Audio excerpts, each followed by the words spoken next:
नमस्कार, स्वागत आहे माझ्या चॅनलवर. आणि हे बघा, हे आहेत टोमॅटो आणि फ्लावर.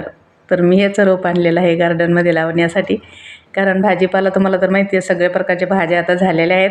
आज परत मी शेपू आणि पालक अजून नव्याने टाकलेला आहे, मेथी पण नव्याने टाकलेली आहे, करडी पण नव्याने टाकलेली आहे आणि बाकी सगळं भाजीपाला आहे. तर मला आहे ना फ्लावर आणि कोबी, पत्ताकोबी जे असतं ना, कोबी काय म्हणतात ते, पत्ताकोबी ते आणायचं होतं. आणि टोमॅटोचे रोप मी 10-12च आणलेले आहेत, कारण घरी पण होते. पण म्हटलं बघू आता याचं म्हणजे कसे येतात याला, म्हणून मी हे आणलेले आहे. तर बघू शकता तुम्ही, तर हे आणलेले आहे मी फ्लावरचं रोप. तर आता मी हे लावणार आहे. आणि कसं आहे ना, बाकी सगळं होतं माझ्याकडे, फक्त हे 2च रोप नव्हते. पण तिथं फ्लावर नाही, कोबी नाही भेटला मला. तर हे टोमॅटो लावून घेत आहोत आम्ही आता. खाली जमीन एकदम मस्त अशी भिजवून घेतलेली आहे आणि मग छोटे छोटे हे करून एकदम, हे बघा किती छान. असं मला हेच खूप आवडतं बरं त्याचं, म्हणजे ते असं इतकं छोटंसं असतं ना, किती छान आहे ना, बघा ना.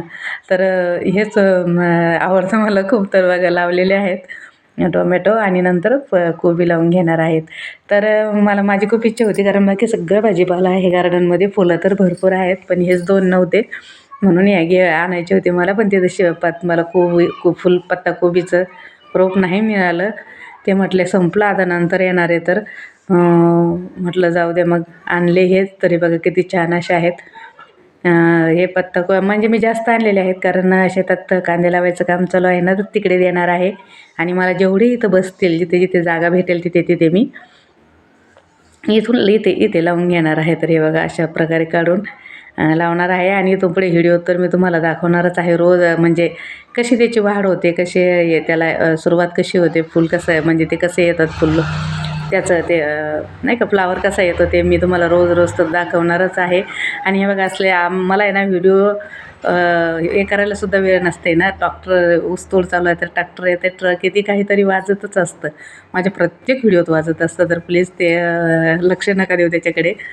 आणि बघू शकता तुम्ही, छान असे रोपं मी लावून घेतलेले आहेत. जेवढे जेवढे बसतील तेवढे तेवढे लावून घेतलेले आहेत. आणि बाकीचे मी उद्या किंवा परवा शेतात जाईल तेव्हा घेऊन जाणार आहे, कारण तिकडे कांदे लावायचं काम चालू आहे.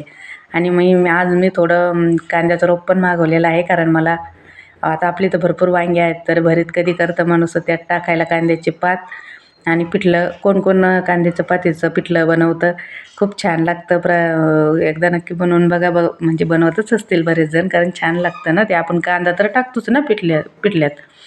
तरी बघू शकता, अशा प्रकारे लावलं आहे. आणि कोकोपीट घरी बनवायचं काम चालू आहे सध्या, कारण बघूया म्हटलं जमते काय, कारण भरपूर असे नारळ आहेत आपल्याकडे, तुम्हाला तर माहिती आहे. म्हणून म्हटलं चला घरीच कोकोपीट तयार करून बघूया कसं होतं आहे आणि काय फरक पडतो आहे आपल्या घरी बनवलेल्या कोकोपीटनी. तर बघू शकता. आणि हे आपली मेथी त्या दिवशी लावलेली, तर साधारण मेथी 4-5 दिवसात दिसून येते, पण कोथिंबीर नाही, धने नाही दिसून येत. धन्याला कमीत कमी 12 दिवस लागतात, 1 आठवड्याच्या नंतरच धने उगतात. तरी बघा, मस्त अशी कोबी लावून घेतलेली आहेत. मी जिथे जिथे जागा भेटेल तिथे तिथे लावून घेतलेली आहे, कारण माझी खूप इच्छा होती. सगळं होते गार्डनमध्ये, फक्त 2च झाडं नव्हते. तर हे जसे जसे मोठे होईल ना, तसे तसे अजून सुंदर दिसतील. तर मी तुम्हाला नक्की दाखवत जाईल कशी त्याची वाढ होते, कसं त्याला लागते, तर फ्लावर कसा लागतो किंवा कोबी कसा लागतो. कोबीचे रोप मी उद्या किंवा परवा जाऊन घेऊन येणार आहे. तर हे बघू शकता, इतके छान असे मला जागा भेटेल तिथे मी लावलेले आहेत, कारण माझी खूप इच्छा होती. आणि मी थोडेसे हे टमाटे पण छान आता लागलेले आहेत. आणि मी थोडेसे कांद्याचं रोप पण शेतातून मागवलेलं आहे, कारण मला पिठल्या द्यायच्या टाकायला. आणि तर मी एक साईडने अशी कांदे लावून घेतलेले आहे.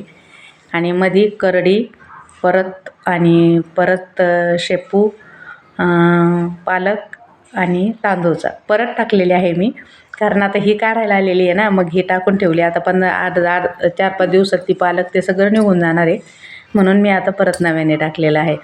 तर बघू शकता, छान असे करडी लावून घेतलेली आहे. आणि हे बघा, हे शेपूची भाजी लावायची आहे.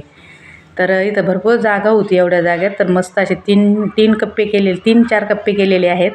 एक तांदूळचा, एक पालक, एक करडी आणि एक शेपू, असे 4 कप्पे केलेले आहेत इथे, म्हणजे एक वाफाभर जागा आहे. आणि हे बघा, वांग्यावर राख टाकून घेतलेली आहे. कुठलीही कीड लागत नाही राख टाकल्याने, त्याला मी कुठलाही फवारा वगैरे असं मारत नाही, तर फक्त वांग्याला राखच टाकत असते. तर बघू शकता, राख टाकून घेतलेली आहे.